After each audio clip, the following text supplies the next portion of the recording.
प्रभु यीशु मसीह में सभी प्रिय बहनों भाइयों को शालोम, परमेश्वर आशीष दे। आज एक बार फिर परमेश्वर के वचन के साथ हाजिर हैं। मैं आपका भाई राम सिंह, जीवन का जल यूट्यूब चैनल में आप सभी का स्वागत है। आज जो वचन हम मनन करने जा रहे हैं, जिसका हम अध्ययन करने जा रहे हैं, वो मत्ती की किताब उसका 6 अध्याय और 1 वचन से हम देखेंगे। मत्ती की किताब उसका 6 अध्याय और 1 वचन से जब हम देखेंगे, एक छोटी सी दुआ के साथ। धन्यवाद हो पिता परमेश्वर, सर्वशक्तिमान, धरती और आसमान के मालिक, आपका धन्यवाद करते हैं आज के दिन के लिए जो आपने हमारे जीवन में दिया और जिंदा की धरती पे रखा। आपके नाम की महिमा और तारीफ़ करने पाए पिता परमेश्वर। और जो वचन आप हमें देने जा रहे हैं, उस वचन की शिक्षा पर हम चलने वाले बने पिता परमेश्वर। वचन की गहराइयों में जा सकें और हमारे जीवन में आज का वचन एक नया अंकुर लेकर के, एक नई उम्मीद के साथ हमारे जीवन की अगुवाई करे पिता। बोलने वाले हम नहीं, आपका पाक और पवित्र आत्मा हमें गहरी शिक्षा में लेकर के जाएं, क्योंकि तेरा वचन कहता है, मैं तुम्हें अपना एक सहायक दूंगा जो मेरी बातों में से लेकर के तुम्हें बताएगा। पिता, आपके उस सहायक के द्वारा आज बहुत सी बातों को हम सीख सकें। आपके इकलौते पुत्र प्रभु यीशु के सामर्थ्य और मीठे प्यारे नाम से मांगते हैं, आमीन। प्रिय बहनों और भाइयों, आज जो वचन है इसको हम मनन करने जा रहे हैं। इससे पहले मैं आपसे हाथ जोड़ के रिक्वेस्ट कर रहा हूँ, जितने भाई मेरे मसीह में, क्योंकि हम मसीह में एक देह हैं और परमेश्वर के राज्य के लिए हमें कार्य करना है। और मैं जितने भी भाई बहन इस वचन को सुनते हैं, मैं उनको एक परिवार, मेरा अपना एक हिस्सा मान के चलता हूँ। रिश्तेदारियाँ हैं, मेरे काका ताऊ भाई भतीजा हैं, मेरे सब कुछ है, लेकिन मेरा जो परिवार है वो मसीह है। जितने भी भाई बहन जो इस वचन में सुनने के लिए आते हैं, कमेंट में जो आशीष देते हैं, मुझे आशीर्वाद देते हैं, आपका आशीष और आपका आशीर्वाद जो है, आपकी दुआ जो है, वो मेरे जीवन में काम करती है। और मैं सिखाता नहीं हूँ, सीखता हूँ, क्योंकि मेरे जीवन में एक लालसा है परमेश्वर के वचन को जानने की और परमेश्वर के वचन में आगे बढ़ने की। हर कोई, अगर कोई डॉक्टर बनना चाहता है तो वो उस तरह की किताबें पढ़ता है। किसी को सिंगिंग का शौक़ है तो वो सिंगिंग में जाता है। मैं इससे पहले जूस का काम कर रहा था और अच्छा खासा मेरा जूस का बिजनेस चल रहा था, लेकिन शुरू से ही प्रभु का वचन कहता है कि मैंने तुझे माँ के गर्भ से ही चुन लिया। शुरू से ही, जब से मैं मसीह में आया 2010 से, तब से लेकर के अब तक के जो मेरी लालसा रही है, वो वचन को सीखने की, सिखाने की रही है। और इस वचन को सीखने और सिखाने के माध्यम से आज परमेश्वर ने चुन लिया कि मैं परमेश्वर के राज्य के लिए काम करूं, उसका एक नौकर बन के उनके लोगों के बीच में उनकी सेवा करूं। परमेश्वर का धन्यवाद करते हैं कि इस काम के लिए परमेश्वर ने हमें निकाला। और आज इस वचन के द्वारा हम बहुत सी गहरी बातों को समझेंगे। मसीह जीवन जो है वो उसमें तीन बातें जो लोग धार्मिकता जिसको समझते हैं, आज के टाइम में हम देखते हैं कि जिसने दान दिया वो समझता है मैंने परमेश्वर के लिए बहुत बड़ा काम कर दिया। दान देना और लोगों को दिखाने के लिए ऊंचे ऊंचे आवाज में प्रार्थना करना और फिर अपनी धार्मिकता को सिद्ध करने के लिए, साबित करने के लिए उपवास को रखना, ये जो 3 बातें जो फरीसियों के जीवन में थी, प्रभु यीशु ने उनकी भर्त्सना की। आइए अध्याय 6 1 वचन, परमेश्वर का वचन कहता है, सावधान रहो, तुम मनुष्यों को दिखाने के लिए अपने धर्म के काम न करो, नहीं तो अपने स्वर्गीय पिता से कुछ भी फल न पाओगे। इसलिए जब तू दान करे तो अपने आगे तुरही न बजवा, जैसे कपटी स्वभाव और गलियों में करते हैं, ताकि लोग उनकी बड़ाई करें। मैं तुमसे सच कहता हूँ कि वे अपना प्रतिफल पा चुके। परंतु जब तू दान करे तो जो तेरा दाहिना हाथ करता है उसे तेरा बायां हाथ जानने न पाए, ताकि तेरा दान गुप्त रहे, और जब तेरा पिता जो गुप्त में देखता है तुझे प्रतिफल देगा। हालेलुया। प्रिय बहनों और भाइयों, परमेश्वर का वचन कहता है, कोई भी 2 स्वामियों की सेवा नहीं करता। तुम धन और परमेश्वर की एक साथ सेवा नहीं कर सकते।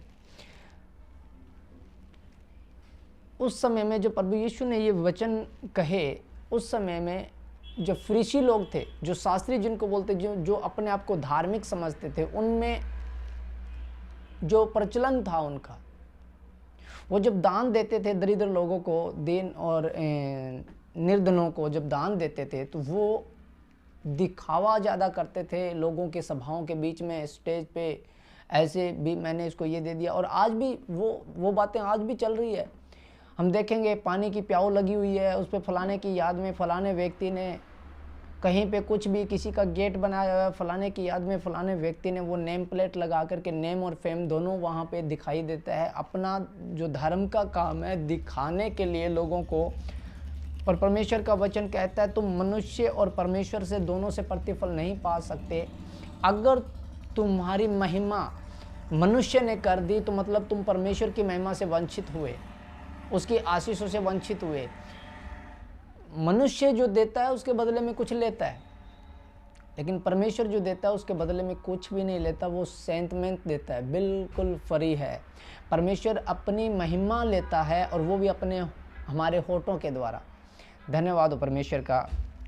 परमेश्वर का वचन कहता है कि सभाघरों, सड़कों पर यह सोचकर कि वे इस प्रकार प्रमाणित कर रहे हैं कि वे कितने धर्मी हैं, परंतु प्रभु ने कहा कि दान करते समय किसी को अपने बाएं हाथ को भी यह पता नहीं लगने देना चाहिए कि उसका दाहिना हाथ क्या कर रहा है। अर्थात इतना गुप्त होना चाहिए कि देने वाला भी भूल जाए कि उसने क्या दिया था। इस प्रकार परमेश्वर के सामने सच्ची धार्मिकता साबित करो, क्योंकि हम एक से ही प्रतिफल पा सकते हैं, या तो मनुष्य से या परमेश्वर से। और हमें परमेश्वर से प्रतिफल पाना है तो हमारा जो दान है वो गुप्त होना चाहिए। हमने क्या दिया हमें खुद को भी पता नहीं चलना चाहिए। अगर हमने इस हाथ से दान दिया है तो हमारा ये हाथ भी ना जानना पाए। मतलब हाथ का मतलब क्या है, तेरा दाहिना हाथ करे तो तेरा बायां हाथ जानने ना पाए, और तेरा बायां हाथ करे तो दाहिना हाथ जानना। ये हमारे अटैचमेंट के जो घर परिवार के मेंबर है इनके विषय में, कि अगर मैं कोई काम कर रहा हूँ तो अपने घर में भी तुर्री ना बजाऊं कि मैं परमेश्वर के लिए इतना करने जा रहा हूँ, मैं परमेश्वर के लिए ये कुछ करने जा रहा हूँ, मैंने ये करके आया, मैं आज कलीसिया में इतना करके आया,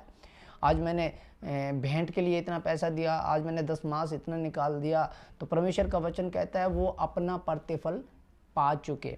उसके बाद प्रार्थना के विषय में परमेश्वर का वचन कहता है जब तू प्रार्थना करे तो कपटियों के समान न हो, क्योंकि लोगों को दिखाने के लिए आराधनालयों में और सड़कों के मोड़ों पर खड़े होकर प्रार्थना करना उनको अच्छा लगता है। मैं तुमसे सच कहता हूं कि वे अपना प्रतिफल पा चुके।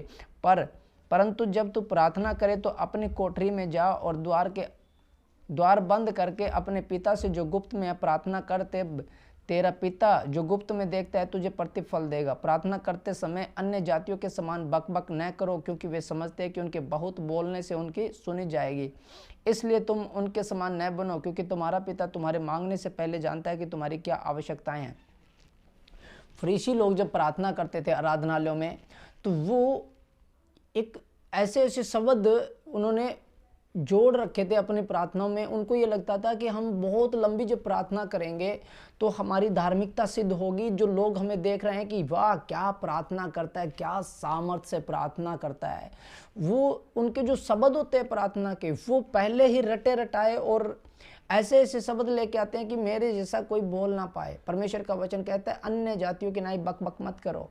उन्हें लगता है कि बहुत बोलने से उनकी सुनी जाएगी। तुम्हारे शब्द थोड़े हो आत्मा से। जब तू अपनी कोठरी के भीतर जा, कोठरी के भीतर का मतलब है अपना मकान भी, जहाँ एकांत में जगह मिले, कोई देख ना रहा हो, वहाँ जा और अपनी कोठरी, अपने जीवन, अपने अंदर भीतर अपनी आत्मा में जा और बाहर का गेट बंद कर। जो तेरा पिता गुप्त में है, वो जो गुप्त में तुझे देखता है वो तुझे प्रतिफल देगा। हालेलुया। जो अपने होठ चाहे हिले या ना हिले, लेकिन आत्मा पुकार पुकार के परमेश्वर के साथ जुड़ी रहनी चाहिए। आत्मा में जब हम प्रार्थना करते हैं, क्योंकि परमेश्वर का वचन कहता है वह खेदित मन वालों को चंगा करता है, टूटे दिल, क्योंकि हमारे आंसू जो है उसने वो कुप्पी में भरता है। हमारे आंसुओं का एक एक बूंद का वो हिसाब रखता है परमेश्वर। जब हम प्रार्थना करें तो अपने आगे तुर्री नहीं बजवानी है।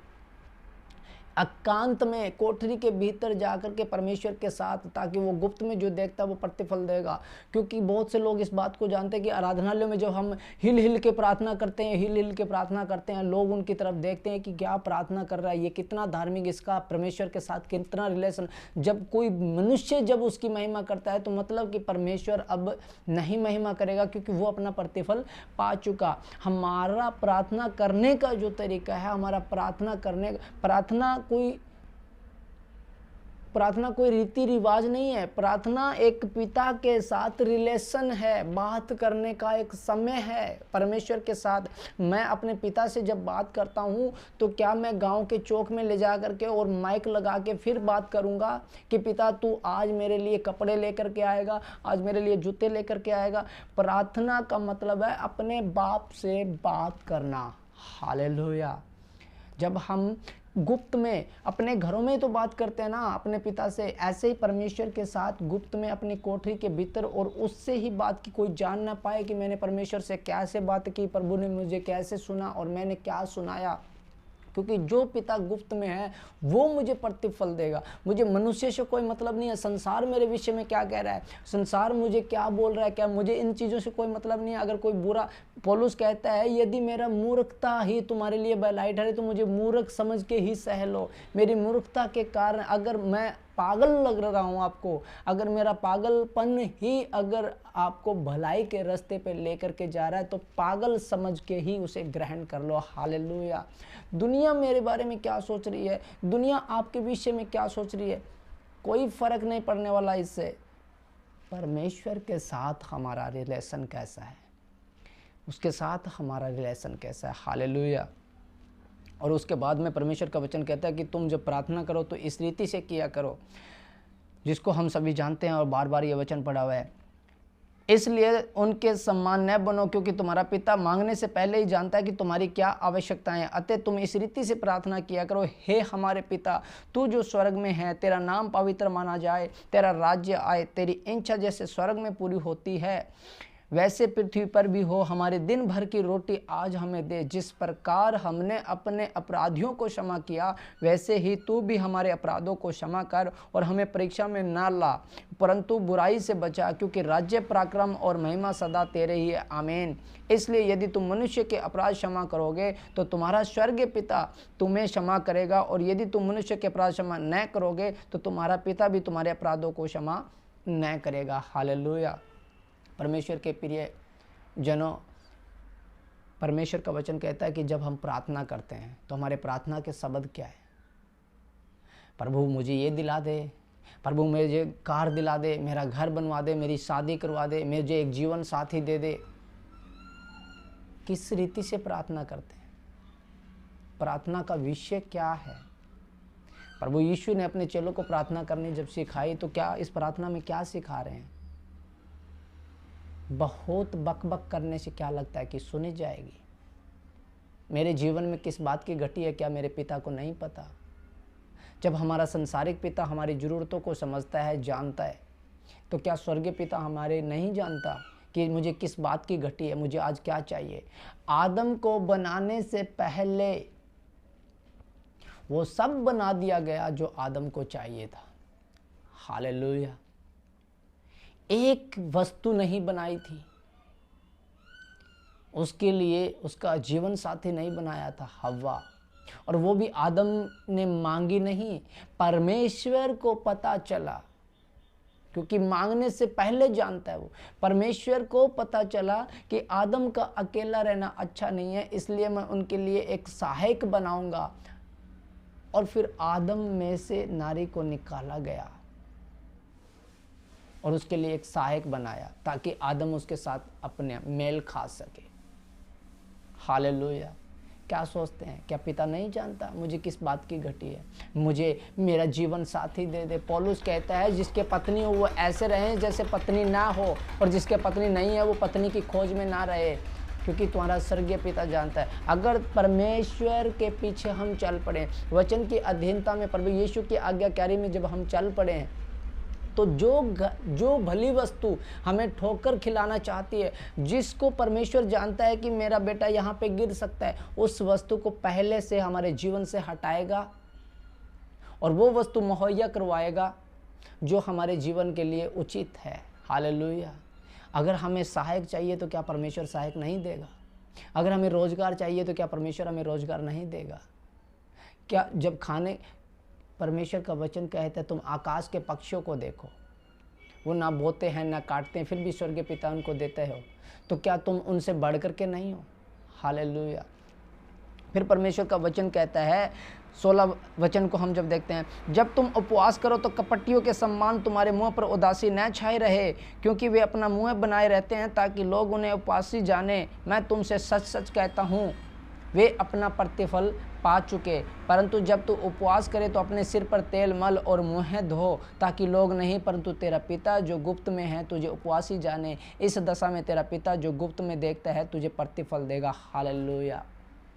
उपवास के विषय में प्रभु यीशु ने हमें बहुत गहनता से, उपवास के विषय में यशायाह ने बताया, लेकिन प्रभु यीशु ने बहुत गहनता से बताया कि जब तू उपवास करे तो अपने आगे तुर्री मत बजा, उदासी मुंह लटका लेना। मैं कोई भी फ़ोन आया, मासी को पता, माँ को पता, भाई को पता, पूरे रिश्तेदारों को पता, आज तो मेरा उपवास है, आज तो मैं ये उठाऊंगा नहीं, ये काम नहीं करूँगा, आज तो मेरा उपवास है। परमेश्वर का वचन कहता है जब तू उपवास करे तो अपने सर पे तेल मल। फरीसी ऐसा करते थे, नहा धो करके चिट्टे कपड़े पहन के अपने आप को धार्मिकता में दिखाते थे, और जिस दिन वो उपवास करते थे उस दिन उनके बाल बिखरे, मुंह उदासी लटका हुआ, तो पता चल जाता था इन्होंने उपवास रखा हुआ है। आराधनालय में जाते थे, उपवास है, उपवास है, उपवास है। एक बार कहा था ना कि तेरे चेले उपवास ही नहीं रखते, प्रभु यीशु से उनसे कहा था ना, हालेलुया, कि तुम भी तो परमेश्वर की विधियों को कैसे टाल देते हो। परमेश्वर का धन्यवाद। आज उपवास के विषय में हम जान सकते हैं, जब हम उपवास करें किसी के आगे तुर्री बजाने की जरूरत नहीं है।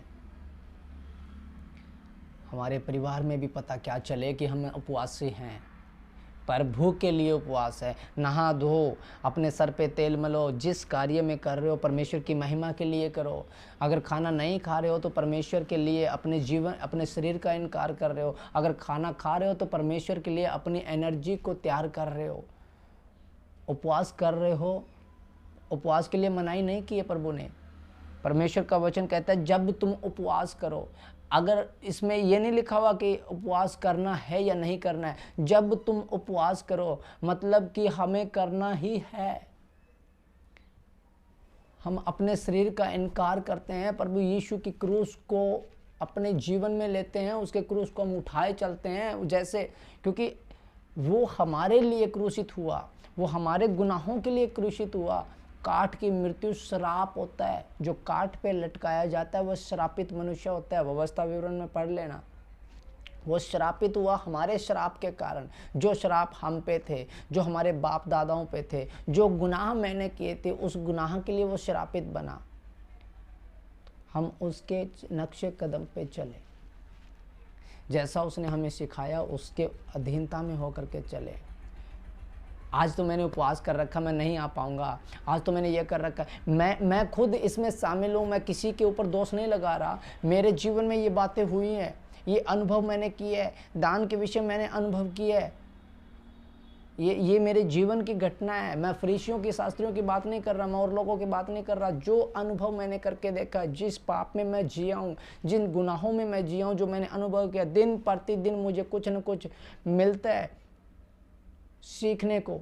वचन से जब कोई भी, मैं अब वचनों को जब पढ़ता हूँ तो हर बार कोई न कोई एक नई शिक्षा मुझे मिलती है, और तब मुझे पता चलता है ये तो मेरे जीवन में है, इसको मुझे दूर करना है। आज मुझे पता चला कि ये जितनी बार वचन को पढ़ते हैं उतनी बार वचन हमें एक नई कमियां हमारे अंदर से दिखाता है। बेटा तुझ में ये कमी है, इसको दूर कर। जब हम वचन को पढ़ते हैं तो वचन हमसे बात करता है। आज वचन हमसे बात कर रहा है। मनुष्य परमेश्वर के राज्य के लिए बोए, पर खुद को भी पता न हो, क्योंकि जो बीज बोएगा वही कटनी काटेगा। हालेलुया। परमेश्वर से बात करें गुप्त में किसी को दिखाने के लिए नहीं। जब परमेश्वर से हम बात करेंगे तब परमेश्वर अपने राज्य की बातें और आशीषित हमें देगा, आशीषित करेगा। उपवास करें, अपने शरीर का इनकार करें, अपने प्राणों को अप्रिय जाने। उपवास हमारे जीवन में जरूरी है। बीज का बोना हमारे जीवन में जरूरी है। जितना बोओगे उतना काटोगे। अगर 10 किलो गेहूं बोया है तो 10 कुंटल गेहूं बोने जैसा थोड़ी ना काटोगे।